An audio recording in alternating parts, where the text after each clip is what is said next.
প্রথমে একটা ডিম নিলাম, এখন 1 চিমটি লবণ দিয়ে দিব। এরপর পরিমাণ মতো চিনি দিয়ে নিব।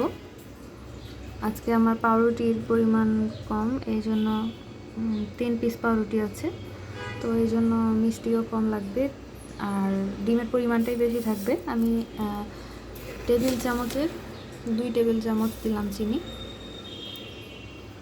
এটা একটু টেবিল চামচ মানে এটা একটু চা চামচের চাইতে সামান্য বড় হয়, 2 টেবিল চামচ। আর 1 টেবিল চামচ মতো গুঁড়া দুধ দিচ্ছি। গুঁড়া দুধ না থাকলে লিকুইড দুধ থাকলেও লিকুইড দুধও দেওয়া যাবে। তারপর এগুলো ভালো করে মিক্স করে নিতে হবে। গুঁড়া দুধটা আলাদা একটা প্লেটে মিক্স করে নিলে ভালো হয়। আলাদা একটু অল্প পরিমাণ 2 টেবিল চামচ মতো পানি দিয়ে মিক্স করে নিতে হবে আলাদা একটা প্লেটে। গুঁড়া দুধটা মিক্স করে নিয়ে তারপর ডিমের সাথে অ্যাড করলে বেশি ভালো হয়। আর এখনও অল্প পরিমাণ আমি একটু এখানে পানি দিয়ে দেবো, আজকে যেহেতু একসাথে দিয়ে ফেলেছি। আমি আলাদাই মিক্স করে দিই, আজকে দিয়ে ফেলেছি একসাথে ভুলবশত।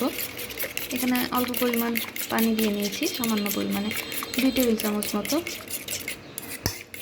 আমি ঘনত্বটা পাতলা করব না এই মিশ্রণটার, কারণ আজকে আমার পাউরুটির পরিমাণ কম, একেবারেই 3 পিস পাউরুটি আছে।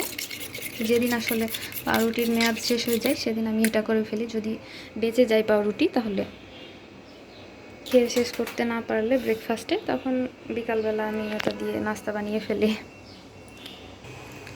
আমি একটা ডিম দিয়ে 6-7 পিস পর্যন্ত ভাজি পাউরুটি, আজকে 3 পিসেই শেষ করে ফেলবো।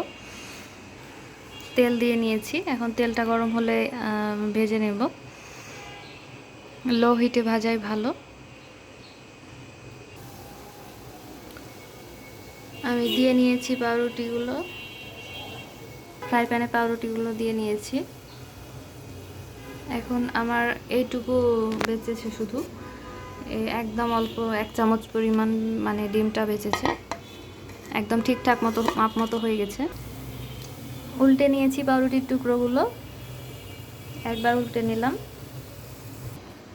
এটা হলো আমার এগ টোস্টের ফাইনাল লুক। যদিও এই নাস্তাটি অনেক সহজ বানানো, কিন্তু ভাজার সময় একটু লো হিটে ধীরে ধীরে ভাজলে ভালো, তাহলে পুড়ে যাবে না, ভেতরটাও ঠিক মতো ফ্রাই হবে। আর আপনারা এটা ট্রাই করতে ভুলবেন না। কেমন লাগলো আমার রেসিপিটি জানাতে ভুলবেন না। আমার চ্যানেলের সাথেই থাকবেন আশা করি। আল্লাহ হাফেজ।